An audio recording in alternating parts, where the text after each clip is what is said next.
Hello, this is Yaakov Kronenberg from Jerusalem, and tonight I'm going to start a new series of classes, 10-minute classes on the ascendant and the ruling planet.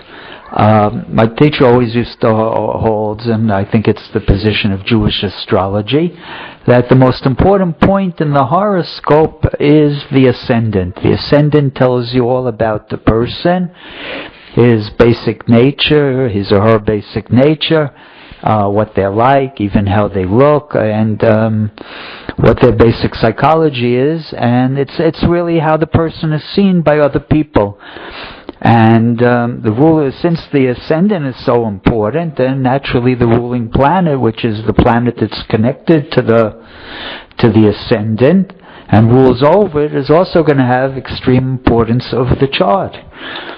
As if the ascendant tells you all about the person, his basic nature, how people see him, the ruling planet, where that's found in the chart, tells you where that person is going to try, which area of life that person is going to try to express himself and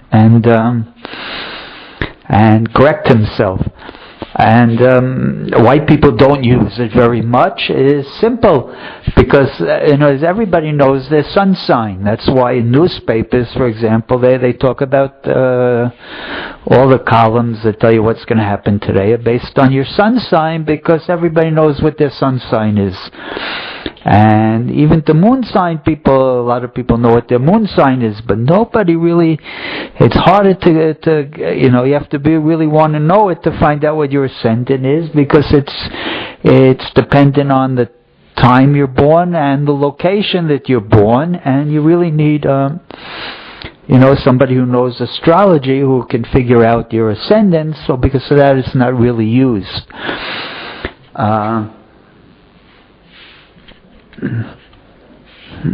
But in any case, we're going to talk about it. And if anybody can't figure out, I'm sure there's places on the internet now that you can get free horoscopes, that you can type in your birth data, and you can can find out what your ascendant is and where your ruling planet. If not, you can write me and I'll do your horoscope and I'll explain it to you. But in any case, so let's start now. We're going to go through all the zodiacs. So there's about 100, since there's 12 signs, and the ruling planet can be in any of 12 signs. You can have basically 144 combinations of the ascendant and the ruling sign, the ascendant and the ruling planet.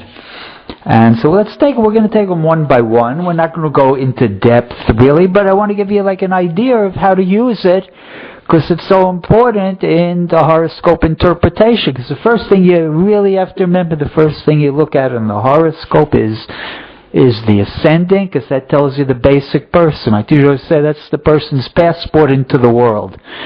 That's how he comes into the world, and that's how he's going to act. And the ruling planet is also important. So let's start with Aries. Aries always wants to be number one. So let's start with Aries. That's where you start. That's the beginning, the first month in the Jewish calendar, right? And so Aries on the ascendant. Aries on the ascendant means Mars is going to be the ruling planet. Right, and very Martian. So again, an Aries on the ascendant is masculine, fiery, and cardinal. It means it goes forward. It doesn't look back, and it doesn't hesitate. The Aries is a person who goes forward in life, wants to be very successful, wants to be number one, has got a lot of fire, a lot of energy. Always doing things, always wants to get ahead, cares mostly about himself or herself, right? Then they're looking out for number one, and they want to be very successful, and they're fighters, and they're fighters, and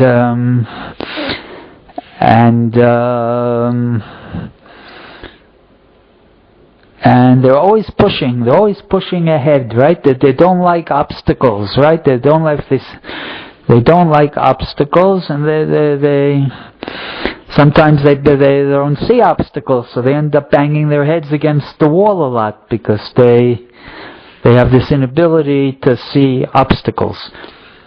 In any case now, so as we say, if we have the Aries rising, so the first place you look at the rising sign, or the planet, the ruling planet, let's say would be Mars in Aries. So the person is going to be it's going to accentuate all those Aryan qualities, right? If you have Mars there is the planet of violence, the planet of warfare, the planet of surgery, the planet of the knife. Whenever you see Mars, you see the knife. A lot of times people who have Mars on the ascendant, they have some kind of scar, facial scar or something like that. I've seen it a number of times in my career. And you'll see it a lot in people that, have Mars on the ascendant, especially Mars in Aries, because there's a tendency towards it can be a little bit violence prone. You have to remember, if you have an Aries ascendant, you also have Scorpio on the 8th house cusp, which is also Mars, and so Mars is also connected with 8th house, the house of death and accidents. So it adds the possibility of some kind of sign that you've been through the mill.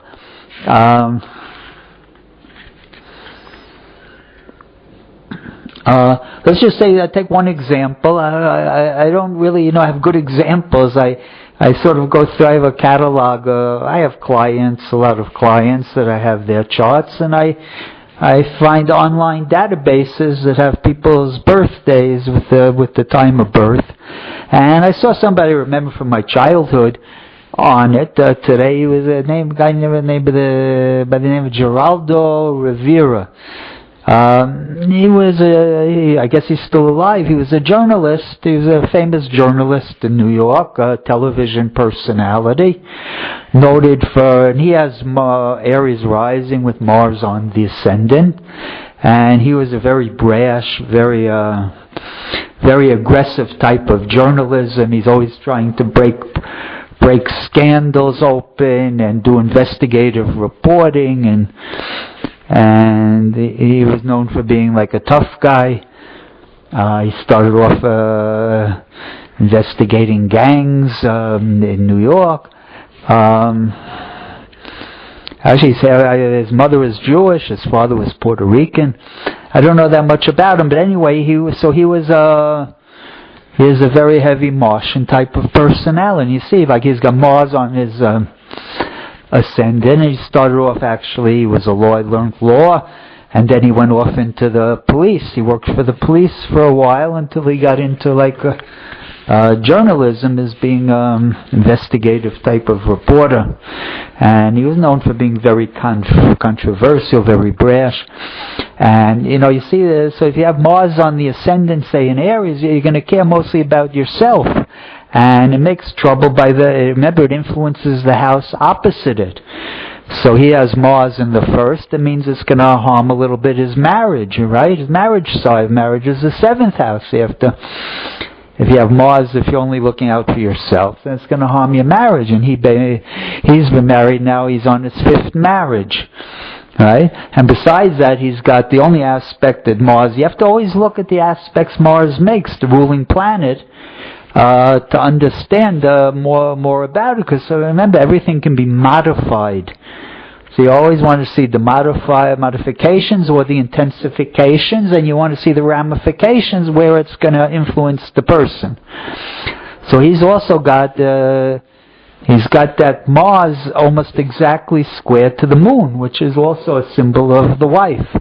So it harms basically his 7th house and his 5th house, and it's going to add a lot of emotional instability in his chart, right? Because he's got Mars square the moon. The moon is the unconscious needs, the mother, the wife, things like that, and it's square to his Mars, right? He basically doesn't like men. A lot of times men who have squares like that, they have a problem with women. They don't particularly, I don't know, particularly like them, if there's a word, but they, something like that. They can be sort of violent towards them, things like that. I don't know if that's the case with him. But again, it's going to be a lot of emotional turmoil in his life, right? Because the Mars is so powerful, and it's making a very, very tight square to his moon. So he's very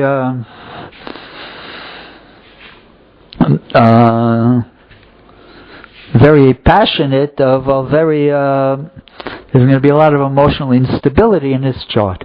So that to see what you can learn, we did tonight just very, very quickly, just looking at the ruling planet and the ruling, and the ascendant and the ruling planet, and see if there's any, try to get an idea like what other planets are connected with it, and then get a little quick idea about the person.